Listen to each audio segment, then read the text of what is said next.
to the finest crew in Starfleet. Engage. Watch your back, Jean-Luc. Luke.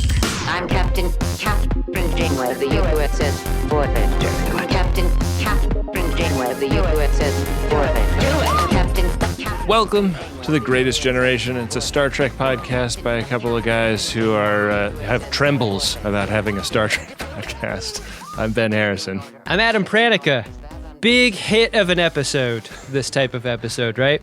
Everyone loves the Brone Zone. I take it you're in charge here. Team Leader Brone, 4th Board Defense Contingent. I gotta get a pump. That's it, get it. Nobody's ever complained. I feel like it's other episodes that people complain. Like when we do tons of research, people don't like that. No. I feel like that's more divisive than Brone Zones. It absolutely is, yeah. Universally, people love the Brone Zone. Tin Man. They do. If you don't know what we're talking about, if you just happen to have made this your first episode of Greatest Generation. Wow, I can't even imagine. I want to make sure I show grace and consideration to those viewers. But go back and listen to episode 423. That's about Star Trek Voyager Season 4, Episode 4. It's called The Brone Zone. That's mighty thoughtful of you. And you might have your mind blown with just how significant of an episode that was to our lives. One of the greats. Yeah, so go back, get your mind blown by the Brone, and when you're done with that, you can come back here, and this could be your second episode of The Greatest Generation. Yeah, get yourself Brone blown.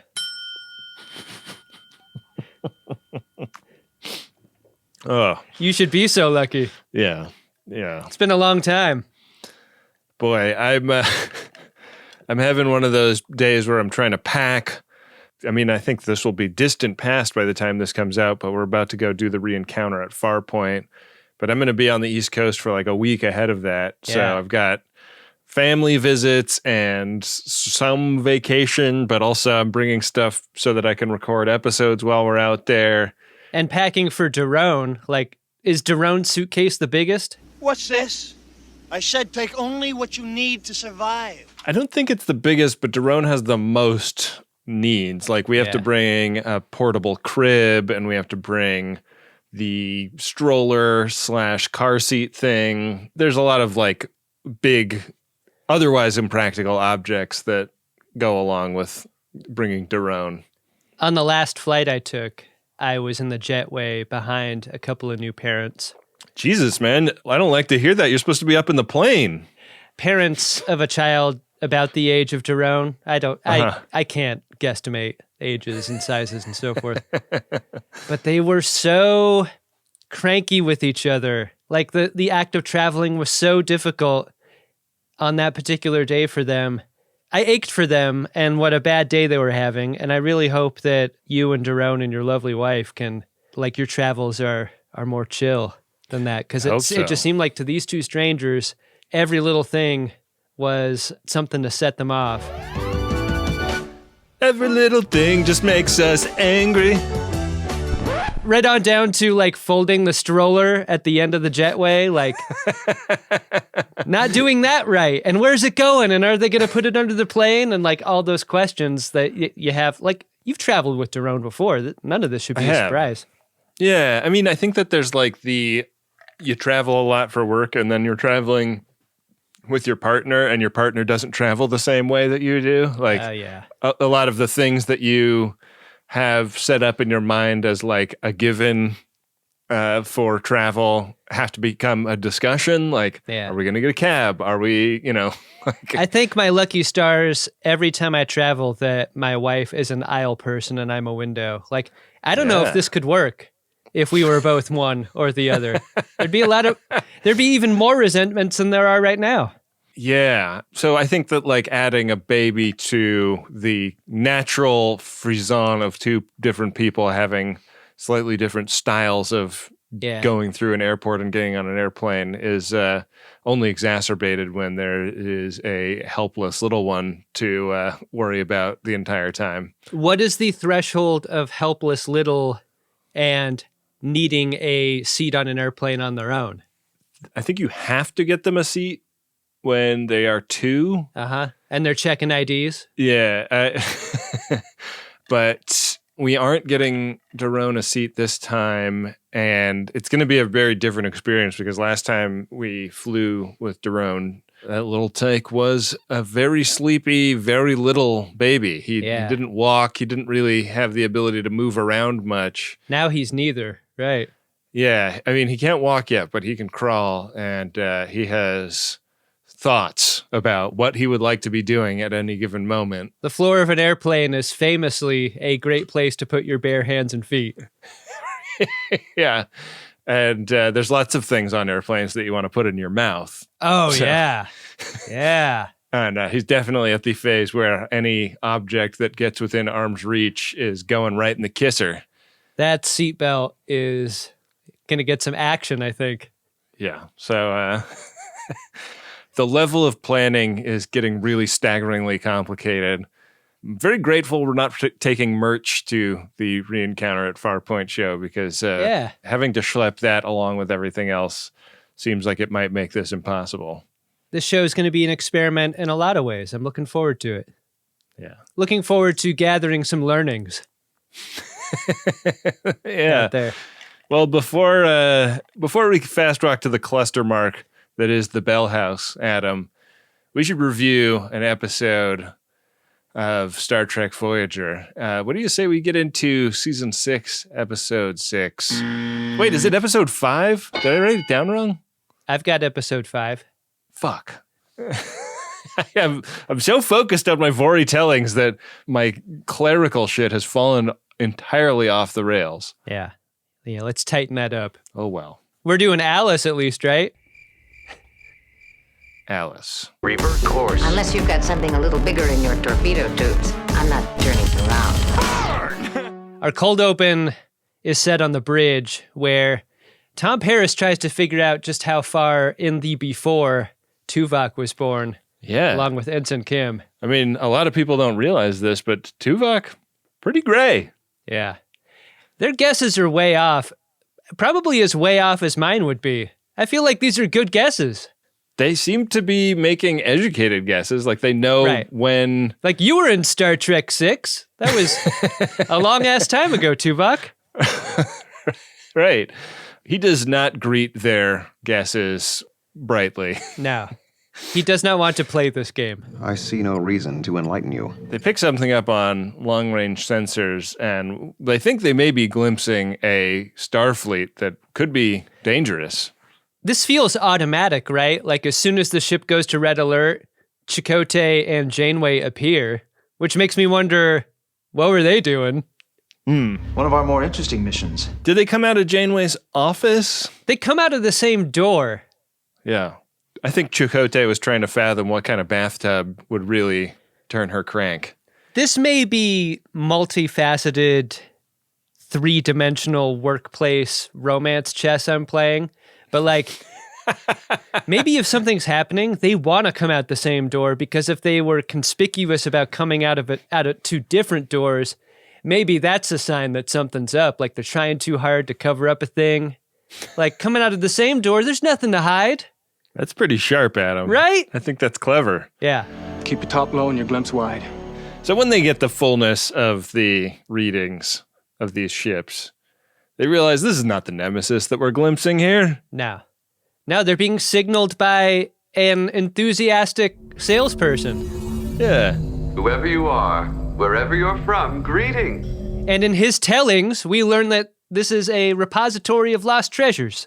And he really greets them brightly, this guy. Abaddon's repository of lost treasures is open for business, and they are, welcomed in and asked to look around, see if there's anything that strikes their fancy. Didn't you get just a little bit of Echo Papa 607 salesperson vibe from this guy?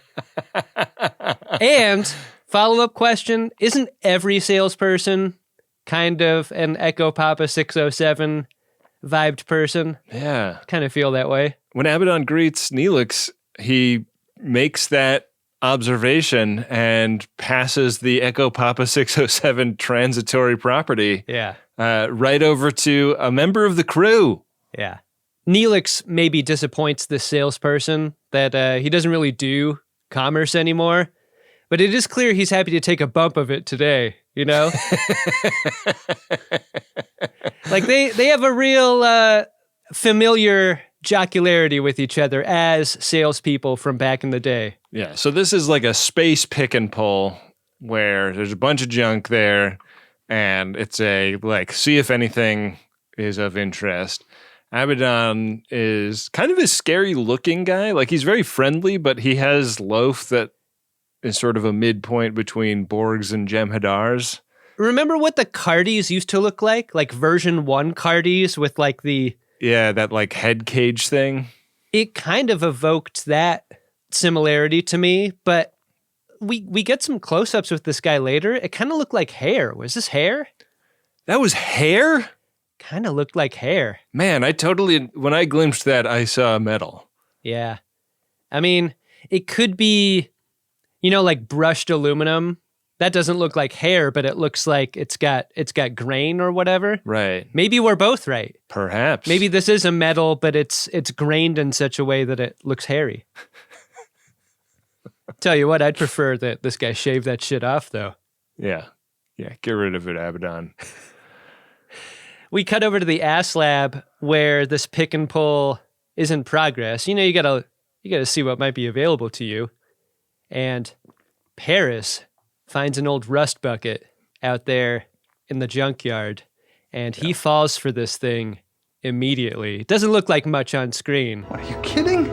Look at those lines. It's a work of art. One thing I do know is that you don't want to let the salesperson at the dealership know the fullness of your love for a vehicle. Right. That's how you get an upturned deal, Ben. Oh, no. Yeah. You don't want that.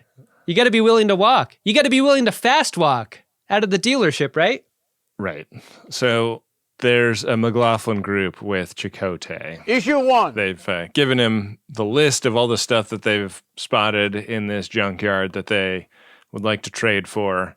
Neelix gets like the elbow to the ribs from Paris and adds this one last thing. This shuttle, this beautifully lined vehicle that Paris has just fallen head over heels for. Chakotay pushes back by saying, "We have a full complement of shuttles." I immediately wanted to send Chakotay to 6 Bay after this comment, just for a general checkup on how his brains are doing. This seemed wrong. Yeah, they may have been nullified if if he doesn't remember. He has personally, what's his shuttle body count? 4? It gotta be. Easily 4. I would guess maybe closer to 10. Yeah.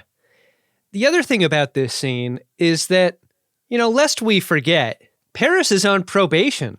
Right. If I were grounded when I was a child and I piped up about wanting to have pizza for dinner or something, fuck me. No, I'm grounded. So what exactly is the probation period like for Paris at this point? He seems to be able to do whatever he wants and get favors whenever he wants. Yeah, he's really acting like Lieutenant Paris when he's wearing Ensign Paris colors. It's true. Yeah. Yeah. The shuttle is a bit of a manual transmission situation, though. It's got a neurogenic interface. And with that, you can sort of jack into the pilot where all the controls come automatically.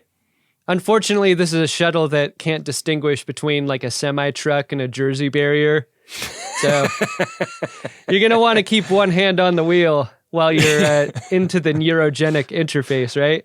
Yeah, Abaddon has tweeted a lot about the really amazing capabilities of this shuttle, but the real world is a little bit different from the reality distortion field of the entrepreneur behind it. I think Chakotay does a pretty good job at blowing this back.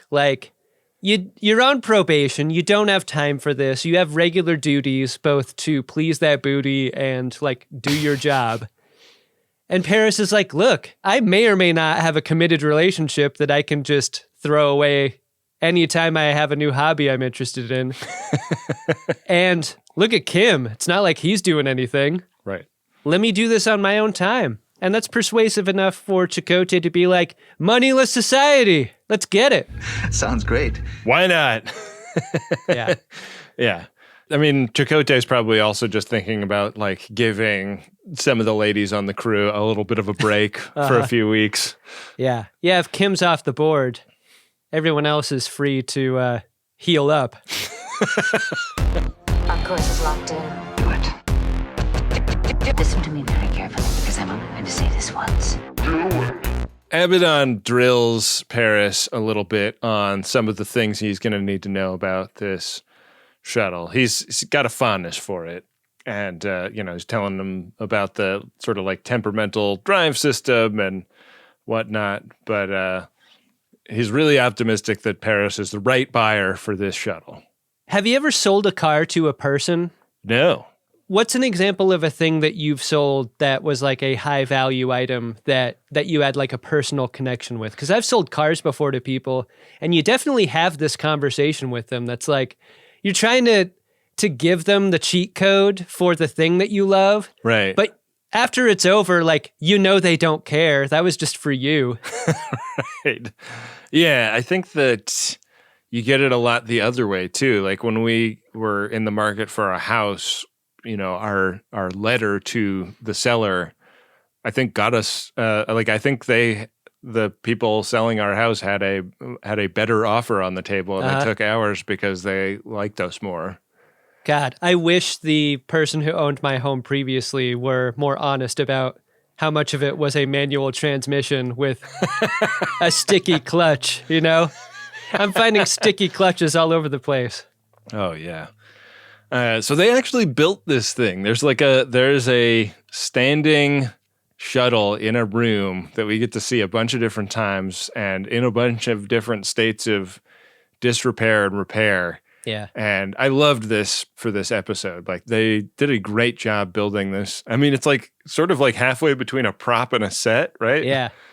Yeah. I mean, the only thing missing from this tableau is like a Ronnie James Dio song playing in the back, like all garages have to do legally. Mm-hmm, mm-hmm. Yeah, you don't glimpse any calendars with bikini babes standing in front of other cars hanging in the shuttle bay. Yeah. Excuse me, that's Vanessa and that's mine. I've never been one to name any vehicle of mine, but Paris comes down on the name Alice, named after Alice Battisti, someone he knew from the academy who gave him the trembles because she was intelligent and beautiful and also wasn't interested in him. That was the only one, Paris? Alice Battisti sounds pretty tasty. Yeah. She sounds great, actually. She had the good sense to not fall into bed with Paris. I love how sly Harry is in this scene, acting like he doesn't know Alice Battisti. Oh, she didn't go with you? What was her name again? Harry Kim knows them all, Tom Paris. He could draw them from memory. Something about it reminds me of being in the womb. Get up, Harry. Who are you? Harry Kim. Parents must be very proud. Who are you? They come as a pair. Who are you? Harry Kim. Who else is she supposed to get chummy with? Harry Kim. And your mom? Very proud. Who are you? Harry Kim. I lasted 22 minutes. And your mom? Very proud. Harry Kim. Who are you? Harry Kim. So they do a little wrenching, a little goofing around, plug in some power cells here, turn on some neurogenic links there. It's gonna be workable, but it's not working right now. So they call it a night. Paris wishes Alice a good night and says he'll see her tomorrow. And we get like a Predator analysis of voice moment where the computer's like showing what his skull looks like and then what his brains looks like. And it seems to have analyzed his brain and figured out what a lady voice that sounds sexy would sound like to a Tom Paris. Good evening, Dave. Everything's running smoothly. I mean, mission accomplished. I think Alice does a great job. She could work the phones at a 900 number with a voice like this.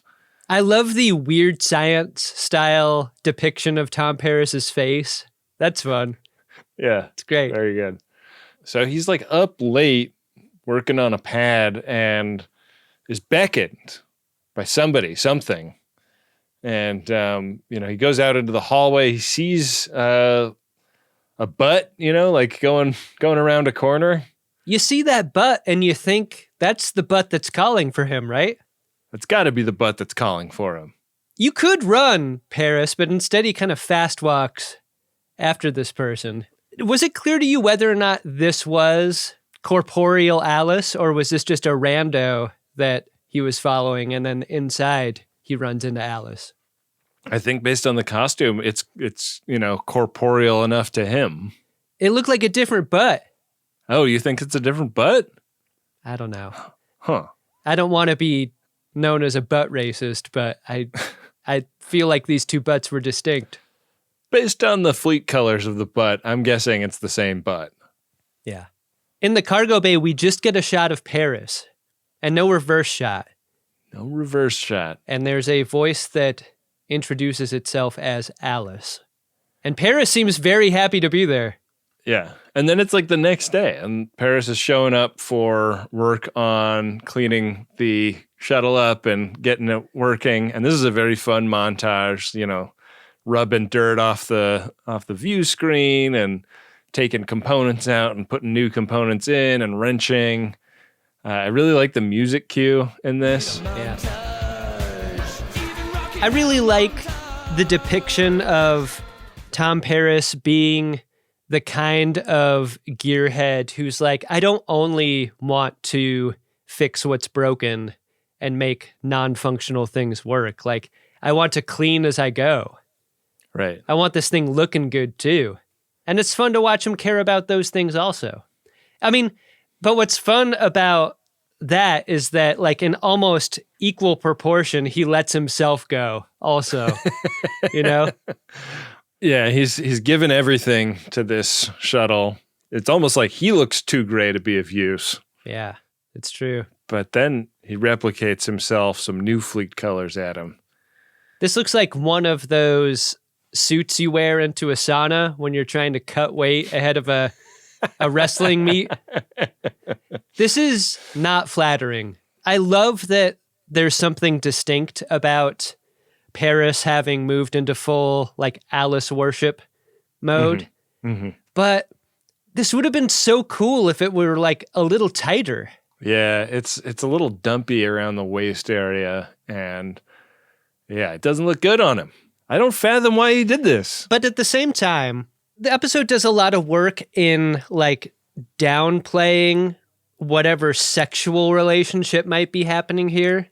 Sure. Paris doesn't want to fuck the shuttle. He's not a dragon. Even though the corporeal version of Alice is very attractive. Right. But, like, if Paris showed up and he had, like, a V-shaped torso, form-fitting, like, metallic colored jumpsuit where he looked ripped and exploded in it, I think there's an uncomfortable virility with what that would suggest. If he needed to, like, present himself as attractive in the way that Alice does also, that's a subtext maybe that we don't want here. So maybe the dumpiness does the story a favor. Harry Kim finds Paris glimpsing a schematic in engineering, and Harry Kim is in his own different colors than normal. He looks like a public school janitor to me. Well, he's dressed up to play a part in a Captain Proton game, and he thinks Tom has, like, changed up the Captain Proton look, which actually I was like, this kind of looks more like Captain Proton than it does future cool, like, flight suit. Yeah. Yeah, they've got holodeck nemesis to vanquish. And when they glimpse each other, they're like, it looks like they're both dressed and ready to go, but this sucks. This is 2 straight hangs that Paris has blown off. It's not nice. He's not down for any fun in the Protonoverse. He just wants to mess around with Alice the shuttle. Yeah. Kim doesn't seem hurt by this in the way that maybe I wanted him to be. I guess this frees Kim up to go fuck around. Yeah, he's going to have a different kind of adventure with Arachnia. Right. He was stating the obvious again. Hey, 8 hands, Ben. Yeah. Wow. More fun for him and the Delaney sisters. Yeah. Give the queen my regards. Captain Janeway, the USS Voyager. Captain Janeway, the USS Voyager. over in the mess hall, Seven tells Neelix about the star charts that they received. Yeah. They're bad. They aren't glory directions at all. No, they weren't too sharp on this deal. That's not the only thing. Yeah. The artifacts they received are crap, too. Or at least they seem like crap. But Seven does a fun Antiques Roadshow moment with a dusty ingot that Neelix has there. It turns out it's a beryllium crystal. Crystals! That's real valuable. You could buy an entire Starfleet with what he's got there on the shelf. Dusty ingot is like the name of a boner pill. That would be great, right? Yeah, it's actually the name I give when I check into a hotel a lot of the time. I'll just order those through the mail. My dusty ingots come in anonymous packaging. Neelix is like, oh man, that sucks. We should give it back. And Seven reminds Neelix that all trades are final. So yeah, she walks away, and Tom Paris fast walks in to replicate himself a bottle of champagne. Yeah, he wants to smash that bottle all over Alice. Like a rap video. But their date's going to be a three-way because BLT is going to be joining that party too. Yeah. They trade some tellings about what it's like to have your own ship. And, Neelix is making jokes at the expense of his old ship. I love this scene because why has the show forgotten all about Neelix's own personal ship, which is still aboard Voyager? Yeah. I would like more adventures to bring it into the fold. Like, let's do stuff with it more often. How big of a piece of shit must Neelix's ship be for Paris to have no interest in fixing it up and hot rodding it? You did notice Paris was kind of quiet when Neelix said that he thought it was the ugliest thing he'd ever seen, right? Yeah. Am I making any sense here? So we finally see BLT in this episode, and she goes down with Paris, and we get the big reveal. We glimpse the ship in its fullness for the first time, all cleaned up. Looks great. It's painted Miami Marlins teal.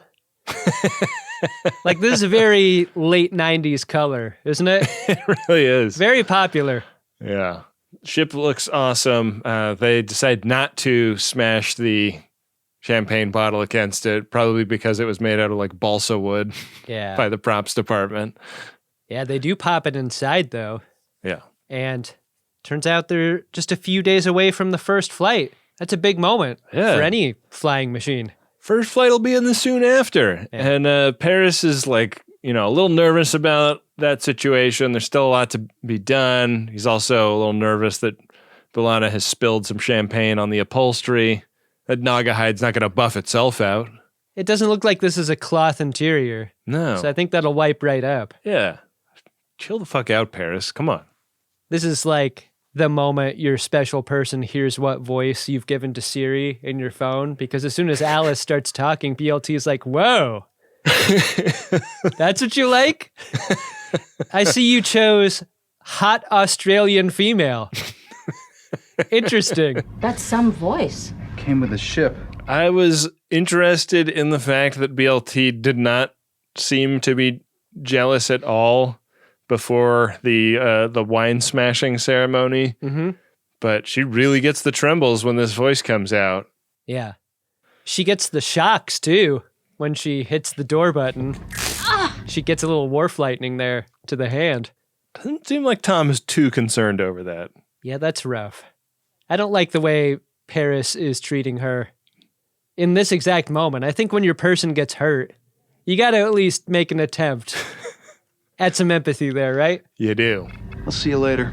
So Paris meets up with Chakotay in Chakotay's quarters with a list of parts that he would like to assemble to continue the repairs on the shuttle. There's a bunch more stuff that he's going to need to actually get it space worthy.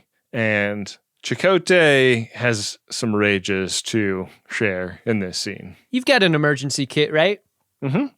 Everyone needs to have an emergency kit. And I'll often raid mine for, the odd cup noodles pack or whatever, or a granola bar. Every time you need a Band-Aid, you go into that thing.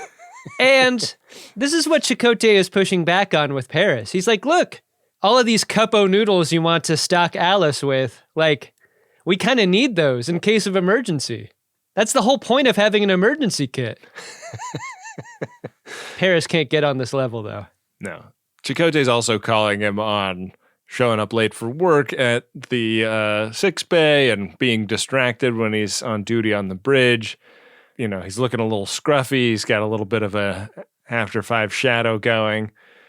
Paris is ordered basically to go get some sleep and accepts that, you know, Chakotay is making a good point and leaves and marches right down to the shuttle bay and meets up with Alice. And we actually get to see her in her fullness this time. Yeah. Wow. Glimpse her. It's a really fun effect because he like walks in and the camera does a 360 and she's like not in there when he first walks in, but by the time the camera finishes spinning around him, she's leaning against the shuttle. She's in her own fleet colors, just like the ones he replicated. Yeah. And they really seem to have something steamy going on. This moment has that new relationship smell where it's like, you know, sleep would be better for your health, but fucking would feel great. And so, like, you sacrifice all other matters for the companionship of Alice. Right. And Alice is all too happy to be like, yeah, why don't you sit down in this weird chair and try out the interface? Yeah. That'll make you feel better. Better than sleep and a shave. Yeah. Really got suck disc energy the way she's coaxing him to turn on the interface. Just for a minute. You won't regret it. This is great casting because her voice is very hypnotic. And Paris sure does seem hypnotized by her, especially in this moment. What do you say we continue with those repairs? Nothing creepy about this. No. We don't check up on each other in Voyager. You know? No. Like, cut back to Chakotay, looking at a pad, like following the dot of Tom Paris out of his quarters and into the shuttle bay. And then the camera moves down to Chakotay's hand and there's a pencil in it. I can't be happy about this. You gotta tend your crew. Yeah. Chakotay's pretty hands off. That's what she says. So it seems like some time has gone by, and when we cut, Paris is now shrouded, taking the parts that he wanted for himself. He's sneaking around in Jeffrey's tubes, grabbing stuff out of secondary systems. On the sly. Yeah. Not a good look for him. Alice's hold on Paris is sturdy, isn't it? Sure is. And it seems at this point in time that, like, there's actual puppet mastering happening. I don't think Paris would do this if he were in full control of his faculties, right? No, his top doesn't seem to be fully engaged at this point.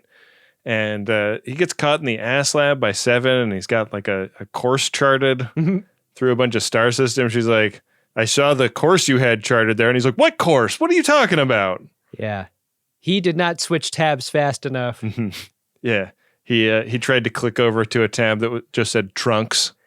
He was on Course Hub and couldn't switch off of it fast enough. That's what happens when you're looking at Course Hub with your AirPods in. Also, you know, you don't hear people walking in to the ass lab. Right. Well, I'm glad my studio's in a different building. Indeed. It's Sato. So Seven expresses some concerns about the interface, the neural link that this shuttle has, and Paris is just trying to get out of there and isn't really all there enough to do this. So Alice has to sort of Cyrano de Bergerac him out of the situation.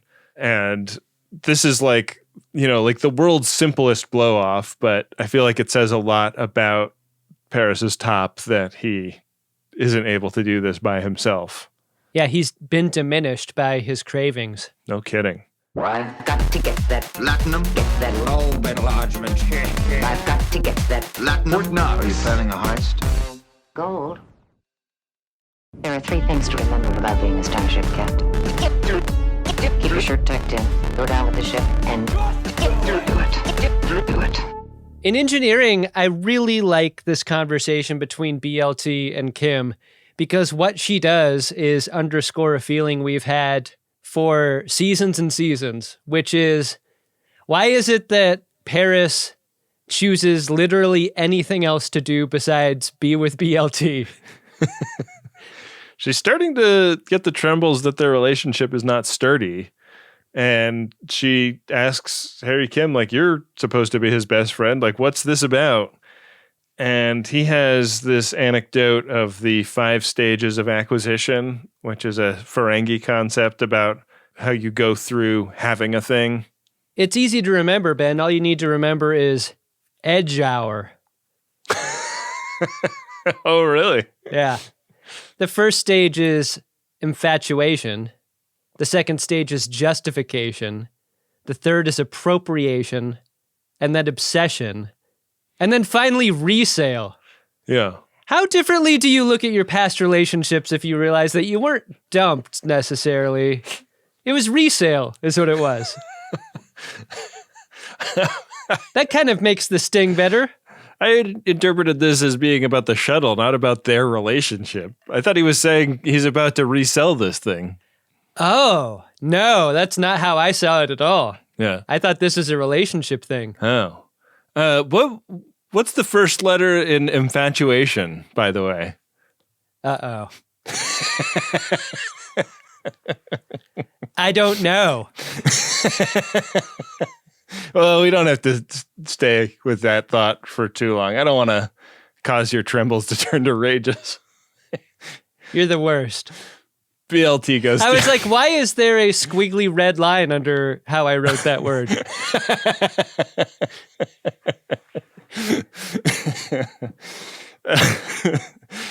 We'll never know. Don't infantilize me, Ben. I don't mean to do that. BLT goes down to the shuttle to see, because they're told by the computer that there's some variance in the warp manifold or some shit. And so BLT realizes that a bunch of parts are missing from a bunch of key backup systems and goes down to the shuttle bay, knowing full well who took these parts. And it's classic horror movie don't go in the house shit when she walks inside the shuttle and the door slams shut behind her, and then she can't open the door, and she asks the shuttle to open the door, and I'm sorry, Dave. I'm afraid I can't do that. Atmospheric systems fail. Her communicator doesn't work. Alice is kind of howling, isn't she? She really is, yeah. Alice won't open the pod bay doors. She won't do it at all. Or just the pod doors, right? It's not even the bay part. It's just the pod. Yeah. Yeah. So Alice is unshrouded as a murderer, and very lucky that Paris hoop-de-doos into the shuttle bay right at this moment, sees her banging on the glass and opens the door, and she stumbles out into the hallway. She doesn't even want to be in the bay anymore. Paris doesn't believe women. She tells him that the ship tried to kill her, and he's not trying to hear that. Yeah. He's like, what are you wrestling with, BLT? And she really calls him on this at this point. She's like, that thing was about to have me upturned. It was doing it on purpose. You're spending all your time toiling on that thing instead of, and then she points down, toiling on this? Man, he really has drug addicts being confronted energy, right? Because of how he grabs her and yells at her, right in her face? Yeah. I didn't like this scene. It's a bad scene for Paris. He sides with Shuttle. Yeah. In this moment. And BLT heads right up to talk to Janeway about what went on. But Alice stays with Paris and is the only way you're going to feel better is by getting a neural scan. This is a really crucial scene because this is the moment where Paris tries to resist, right? Right. There's a little crack in the Alice armor where he's like, yeah, I really should go to 6 Bay. I really should go get scanned. And as soon as that crack appears, Alice tortures him into going back along with her into the shuttle bay. It looks really painful. Those like ridges that appear on his forehead when she's zapping him. Yeah. Oof. Doesn't look fun. And so, they head right back to the shuttle bay, and BLT is up in Janeway's office reporting what just happened and explaining how Paris is not sleeping, how he's really got the trembles, how he's acting more like he's a novice than like he's gray. Janeway's like, I don't know what you want me to do. I've already demoted him. I'm out of ideas. She's sort of in the middle of saying, well, we'll look into it when they get a report from the bridge that an unauthorized shuttle launch has been detected. And they go up on the bridge, and sure enough, Alice and Paris have absconded and are fast walking away from the ship. They can't show this on the view screen that Paris is inside Alice, and everyone's watching. This has got to really hurt for BLT to see this. Yeah. Yeah. He's got his trunk right inside her. They try to tractor them back, but Paris is on board. Like, he knows all the tricks. Yeah. And he's modified his fleet colors even more to have special connectors in the chest that make him even more integrated with the ship. And this disrupts the tractor beam once it connects. Once you're at a music festival and you start putting on the glow ropes, you can't be caught. You're just in your own world. And that's the visual language here for Tom Paris. He's gone full glow rope. Yeah. He's shooting glow ropes. That's what he's doing. Yeah. And now they're one. And now he's like attacking Voyager. He's shooting them. Like, when did he get drilled on 40 weapons? That's a great question. Like, we never hear at all about the armament of Alice. Yeah, but the armament is there, and he licks some shots at Voyager and gets out of there. And when we come back, like, Alice is finishing up telling him like an abridged version of the myth of Daedalus that leaves out important Icarus-based information. Yeah. And the camera like pulls back, and the glow rope situation has gotten really out of control. Paris has been dancing a long time. He can't feel his arms or his legs anymore. He's positively covered in these rave ropes. What he needs is some water and a little bit of a sit down. Right. More than anything. Maybe an orange wedge. Yeah. He needs to chill out. Yeah. That's for sure. Yeah. It doesn't look like he's going to get any kind of a break, though. Alice really wants to party. These glow ropes are coming out of his chest like plantings. Back on Voyager, they've rolled up on Abaddon's shipyard, and this time Abaddon isn't happy to talk. No. That is until Neelix shows him the lost treasure that they were accidentally given. And the idea of a trade back in this moment is suddenly back on the table. This is an interesting choice, showing the beryllium crystal up against the blue screen, because they had to key out the part of the blue screen that goes through it, and it doesn't quite refract the light of Abaddon's office on the view screen the way it's supposed to. It's a challenge for sure. It really looks unusual in this shot. So they have another McLaughlin group. Issue 2. This time, Abaddon is there, and he does not greet them quite as brightly. Turns out Abaddon has his own Alice. I hope you haven't forgotten me. She's in the meeting too, and is telling Abaddon how to act, what to do. Pretty clear that Abaddon is as much under the sway of this lady as Paris is. Did you get the sense that this was more of an acid flashback Alice versus Alice actual? Or do you think that Alice is able to exist both on the shuttle for Paris and in the meeting for Abaddon? I wondered about that. Like, is there a lingering psychic connection still? Yeah. And like how, like, what's the range on that? Yeah. I kind of think that the acid flashback read might be the right thing. That, or Alice has become a power to Abaddon in some way.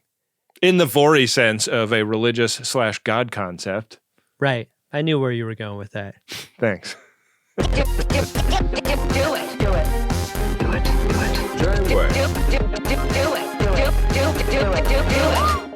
You know who's not having flashbacks at this meeting? Neelix. No. Because Abaddon brings up the fact that a Hakonian was the type of person that traded the ship with him. And that's the species that genocided Neelix's race. Whoa. On that planet. Damn, really? Neelix doesn't even flinch at this knowledge. Wow. Oh, but he does slide the crystal back in his pocket. Right. Yeah. Yeah, this ship is positively haunted. That's what we learn. Yeah. Abaddon has like a brain hemorrhage, and down in sick bay, he's like, yeah, like, so I was just as sprung off this ship as Paris was, and I had to get it out of my shipyard because it was just torturing me. Yeah, cerebral hemorrhage probably makes you rope pretty good, right? Looks like Alice got to him, too. Indeed. In the now and in the hereafter. He almost roped himself to death in that meeting. Yeah, I hope they would have, turned him to the earth so that he could go to the hereafter. Yeah, then you're just roping straight into the ground, right, where it belongs. Interesting, backstory to the Alice idea is that Alice is a shuttle with a personality that's very attractive, but Alice can't fly herself. Yeah. Needs a compatible pilot, and Abaddon was not that. Abaddon could fall in love with Alice, but Abaddon could not fully control Alice. Abaddon is the older person in a relationship with a youthful, vivacious counterpart who just wants to fuck all the time. And Abaddon can't keep up. I couldn't get her to where she needed to go. It's just the old cliche. Like, how many times are old dudes writing scripts in Hollywood going to give us this depiction of the manic pixie dream shuttle? Right. So tired of it. When you get to be that age, you're ordering your beryllium ingots through the mail just to keep up. But Abaddon punched out before going quite that far. In the Aslab, 7 of 9 has reconstructed the flight path that Paris was figuring out when she caught him red-handed. So they're going to go follow where Paris went. And at the end of it is a thing called a particle fountain, which Janeway says has cost the Federation dozens of ships. Janeway takes a look at this thing and she's like, you know, a particle fountain is just urine, right?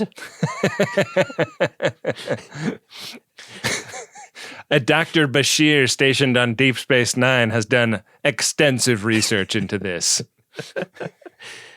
Particle fountain's a beautiful thing. Yeah, it looks great. It's also very dangerous, which is what makes Alice's ship approaching it seem kind of fraught for Tom Paris.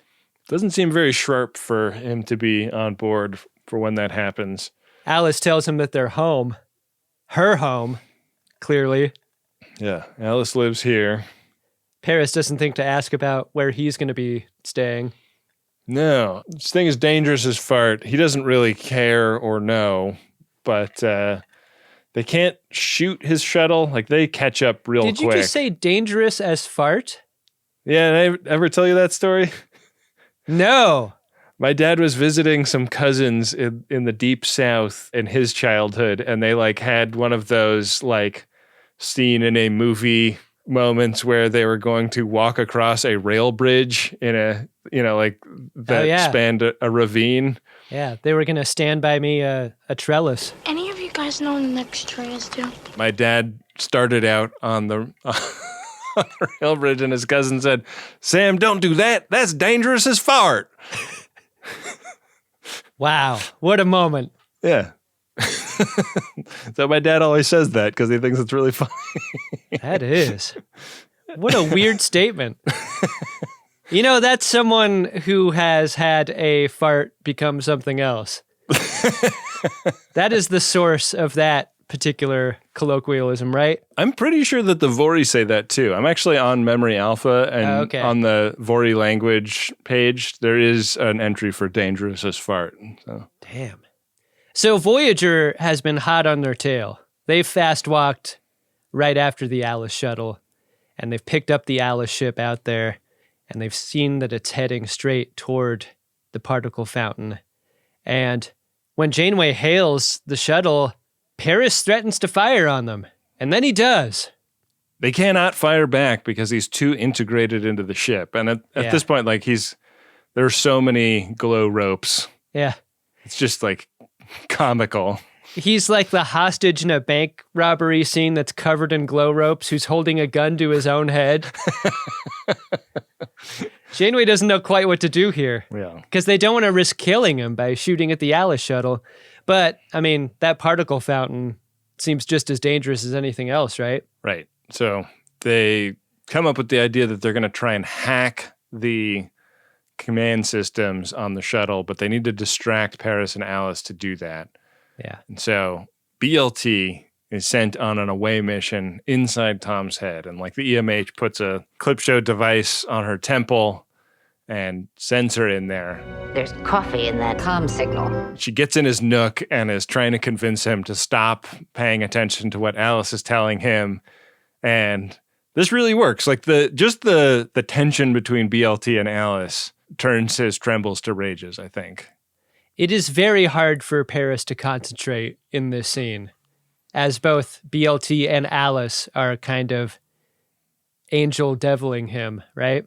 Yeah, they do a lot of fun like pans where, you know, one of them is in his nook and the camera pans over to his face and then back to the nook and it's the other one in there. Yeah, I really like how the effect is just a camera shot. Right, and an actor stepping out of the way and another one stepping in. Yeah, just an actor covered in rave ropes to sell it, and he does. They succeed in getting the shields down on the shuttle. They can't get it a lock initially because the particle fountain is splashing yellow liquid all over the outside of the shuttle, and you know they just can't quite get a lock. But then they boost the annular confinement and they get him out of there. And the shuttle goes boom, and Alice goes to the way after. Chakotay looks at the shuttle explode, and he's like, "Well, that doesn't count. That wasn't one of ours. So, still a full complement of shuttles over here, right? Am I right?" And everybody on the bridge just kind of like looks away awkwardly. Nobody will make eye contact with Chakotay. In Sickbay, we learn that Paris is going to recover in a few days. And BLT's there. And decides in this moment to give him the Get Well card from Naomi Wildman, which is a terrible card. Yeah, she gives him a Hope Your Trembles End Soon card that Naomi Wildman made. How could Paris not feel worse about what he did after seeing this card? This doesn't help Naomi Wildman. He's already ashamed enough. Yeah. Imagine having your greatest shame revealed to a kid who sees fit to like draw you to make you feel better. I don't need your pity, Naomi Wildman. Get the fuck out of here. Jesus. If you ever get sick, I'll definitely let Daron know never to send you a card, Adam. Yeah. Yeah, that card's going in the trash, Daron. Well, Paris is full of regrets. Yeah. But BLT is really cool about this. So much cooler than she should be, I think.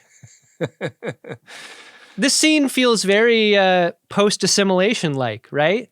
Remember when Locutus was turned back into Picard and he says he remembers everything? Right. So does Paris. Paris is really haunted by that, and like everybody around Picard, BLT is not really going to hold this episode against him. Paris just needs a brother to roll around in the mud with. And he'll come out clean on the other side. If I had to guess, he probably has a brother to roll around in crud with. Right, yeah. I didn't say mud, I said crud. This is one of those scenes that made me wish Seven was in a little more of this episode, because if anyone could empathize with his plight, it would be her, right? Yeah. Or the Delta Flyer, you know? Like, that's the other woman in the situation. Really is. Those knobs have gone untouched for way too long. Wouldn't you say? Yeah, those knobs are looking mighty savory. The final moment in this episode. Tell me if you caught this. Does Paris miss BLT's lips on this kiss? It looks like he goes wide. Like, it looks like he can't decide if he's going cheek or lips, so he just kind of goes for the middle. Well, he was in the glare, and he couldn't quite see where he was headed. That's where Alice likes to be kissed. In the middle ground, between lips and cheek. Yeah. The face taint. Did you like this episode, Adam? You know, I'm really easy to get along with most of the time. But I don't like bullies, I don't like threats, and I don't like you, Mr. Yeah, I like this episode as it is. Like, the story is interesting enough to have kept me interested in it. I think the unfortunate aspect to it is the ship is bad. Like, the Alice ship doesn't look good. And I wish it looked cooler. And so is the uniform. That baggy uniform and the ship that doesn't look cool are strikes against an episode that I think otherwise is fairly interesting. Like, yeah, it needed one more thing to really make this episode shine. And I think it's visual. Like, the performances are there, the story's there. It leaves me wanting a little bit. And maybe if they had made the ship an effect instead of a standing set, like, that would have been better. Maybe. I don't know. Yeah, I don't know what's different about the technology now, but I do feel like if this was shot today, like, there would have been a way cooler looking full-size shuttle model that they could walk around in. Yeah. But yeah, the fact that this is like very obviously just made out of like medium density fiberboard that's been like stapled together and painted teal definitely kind of sucks.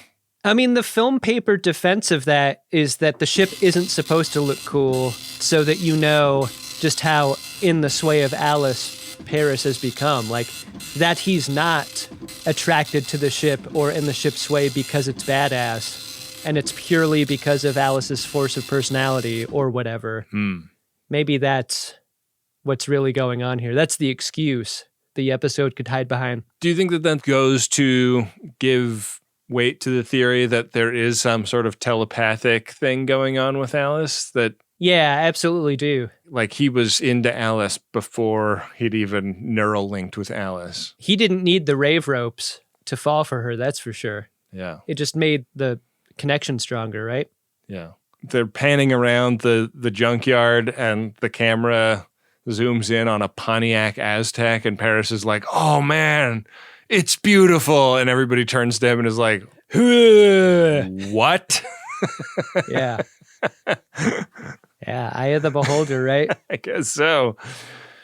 Yeah, I feel very much the same way. I think the script is really cool, but there's a couple of speed bumps in the execution just of the set, you know? The set and the costume really did it. Like, if we're being honest, like, I think the actor that they cast to play Alice did a great job. I think Abaddon was a really cool character. Like, it was really that ship, that hero prop needed to be great, and it was just mid. Abaddon is such a sad character in the end because, like, Alice never let him go. Alice made Abaddon recruit another pilot and then fucking cucked him. That can't feel good. Yeah. Abaddon sitting at the other end of the couch while Paris just rails Alice in front of him. Yeah. Kind of a tragic figure there. Sad. With Abaddon. Maybe that's what he's into. Maybe that's how he practices his relationship with Alice. Let's not shame Abaddon. Yeah. Yeah, he's growing out his face hair. And beating it while a shuttle gets fucked. Whatever floats your boat, Abaddon. You want to see if there's anything in the Priority 1 inbox, Adam? Oh yeah, those messages always float. Priority 1 message from Starfleet coming in on secured channel. Need a supplemental income. Supplemental income? Supplemental. Supplemental. Yeah, it's extra. The interest alone could be enough to buy this ship. Ben, our first Priority 1 message is from Gus, who has a favorite episode. Oh, okay. And the message goes to you and me. All right. And it looks like you've got some script notes here. So the setting is the bridge. You want to play this with me? Okay, yeah. Oh, I'm seeing, we got a kind of a large cast, so we'll maybe just let's pass it back and forth, but shout the name of the character that you're reading, and if you've already read that character, that's your character.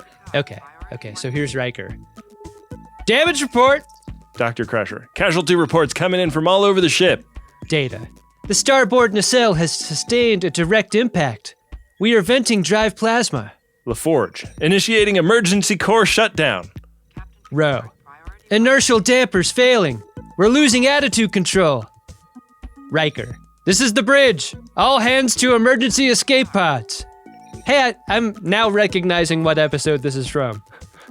And that's the end of this message, Ben. What's the second priority one message? I think Riker is still speaking at the beginning of the second message, which is from Gus, and it's to us. All right, here's Riker picking it up. Core shutdown is unsuccessful. We are losing antimatter containment. LaForge. We've got to eject the core. Data. Ejection systems offline. Core breach is imminent. Picard. All hands, abandon ship. Repeat. All hands, abandon.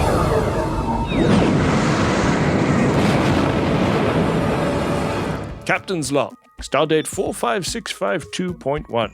The Enterprise has entered an area of space known as the Typhon Expanse.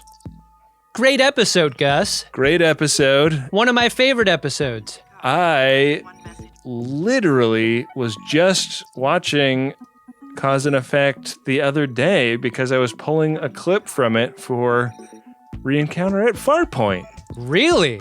Yeah. How about that? People that have seen may remember the intro to Re-Encounter at Farpoint. Mm-hmm.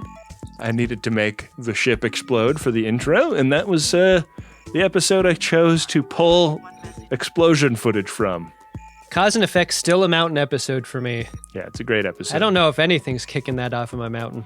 It was kind of a maddening day because I was really racing to get all of the video stuff done because I'm traveling tomorrow and I just wasn't going to have time today. And I was like scrubbing around in Cause and Effect in my video editor. And at a certain point, I realized that I'd just been watching it for like 15 minutes. And I was like, That's fuck, great. I don't have time to do this. And there are like 6 different explosions too. How'd you choose which explosion? Well, they show the explosion a bunch of different times, but it's like the same effects shot. And they're just showing longer and shorter at the beginning and end. So yeah, it's one of the great explosions too. I just remember that one nacelle. Yeah. Having watched it a bunch of times, you do see like one of the ropes that the ship model was hanging from. Yeah. When the explosion was happening. Do you throw the pieces away if you work in that shop? Oh, I don't know how you can throw away the parts of the hero ship that you've exploded for an episode. No, I actually, I read that there was an auction and they sold them as a lot. Like it's like a box full of the parts. And Garrett Wang actually won the auction. Always. Yeah. One of those things. Can't wait to get invited over to Garrett Wang so I can see his massive collection of auction winnings. Yeah, that guy's got like a hangar bay full of full of auction winnings. Lucky guy. Yeah. Well, we feel a lot like Gus does about Cause and Effect, the way he maybe feels about The Greatest Generation. Hope so. That's because Priority 1 messages are a great way to support the show. Be like Gus. Go to MaximumFun.org/Jumbotron to get yours into the queue. Hey, Adam. What's that, Ben? Did you find yourself a drunk Shimoda? Incredible. Drunk Shimoda! I mean, it's obvious, but it's correct. Paris is the Shimoda of this episode. Yeah. I mean, I tried to come up with something more interesting, but at every turn, he is completely out of his mind in the sway of those rave ropes. What about you, Ben? I want to give it to Abaddon for letting a beryllium crystal go. That just seems like, like if you are in the business of reselling like used items, you really got to know what you've got. Yeah. It's one thing for like a Goodwill to have a, very highly sought after piece of mid-century modern furniture with a, post-it on it that says it's $20. Uh-huh. Like those people don't make any money and they aren't really there to assess actual real world resale value. They're just there to raise money for a charity. Yeah. But if you own an antique store, if you own a repository of lost treasures, you got to know what the treasures are. Yeah. I mean, what is he doing out there if not cataloging all of that stuff? What do you spend your time doing, Abaddon? At the same time, though, Ben, Alice has got him wrapped around her little finger. He's recruiting. Yeah. He would pay 5 of those fucking crystals to get rid of Alice. Yeah, sure would. Hey, do you think Alice died? When she says she went home, is the idea that maybe she did go home and she lives inside the fountain now?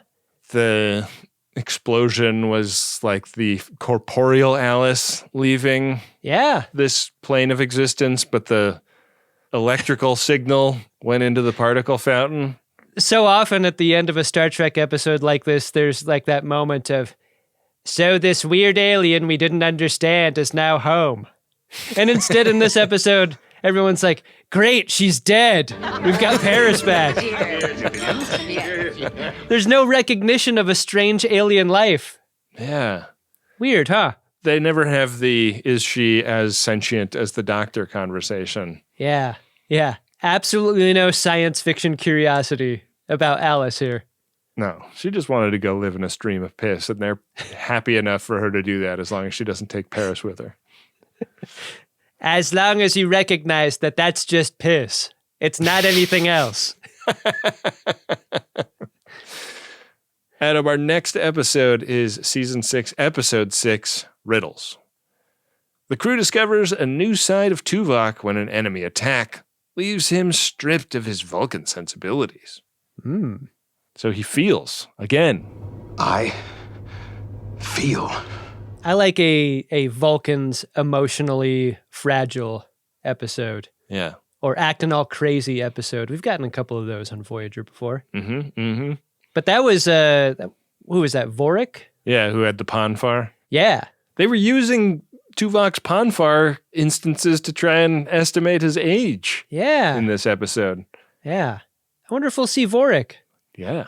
Who knows? Well, that's next week. How are we going to be doing that episode, Adam? Well, to find out, I'm going to go over to gach.biz/game, where we keep the game of buttholes, the will of the caretaker, where right now our runabout is pulsing on top of square 43. That was today's Brone Zone episode. Right. And 3 squares ahead, we got a Coco Nono ep. 6 squares ahead of that, a space butthole that would take us to a Coco Nono ep. Right, I remember this. We have a 1 in 3 chance on a Brone Zone episode of having a Coco Nono right afterwards. I like those odds. That's wild stuff. That'll be... Next episode, I'm recording from New York, so that'll be interesting. You're required to learn as you play. Roll. Got a die in my hand. Let's see what happens. Do it.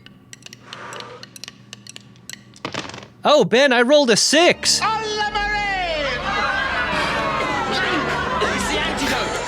We've hit the space butthole, and we're all the way back down to the second row of the game at square 12. Oh, boy. Coco Nono ep, Ben. Okay. How about that? What about that long-lost Coco Nono that you never did? Well, in this case, Ben, I'll be doubling up all of my drinks. All my drinks will be doubles. Okay. Wow. How do you feel about that? Intense. There's a riddle. Worried. Uh-huh.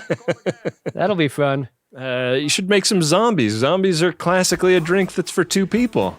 Oh, good idea. Could do that. I haven't had one of those in a while. That's a good drink. Yeah. Wow. Well, I'm looking forward to next week's episode. Me too. I'm going to get the groceries for making zombies ahead of time. Yeah, do it. What's in a zombie? Is that coconut milk?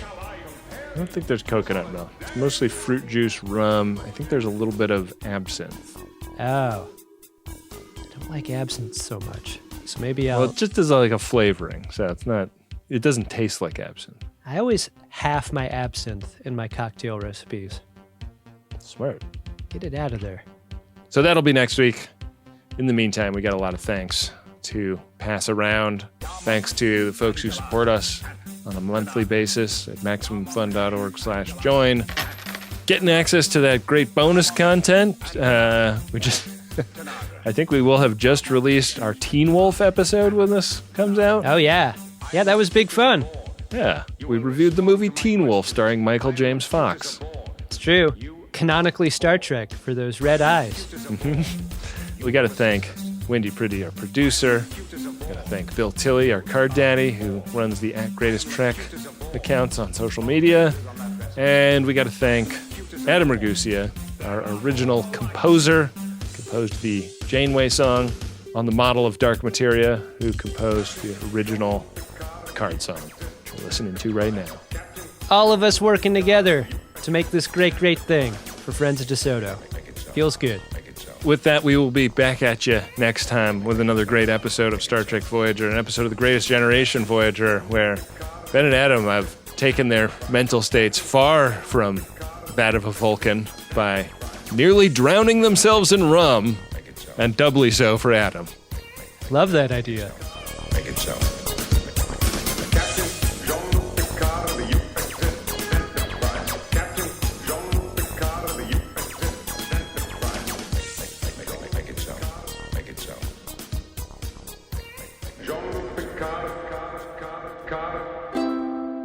MaximumFun.org. Comedy and culture. Artist owned. Audience supported.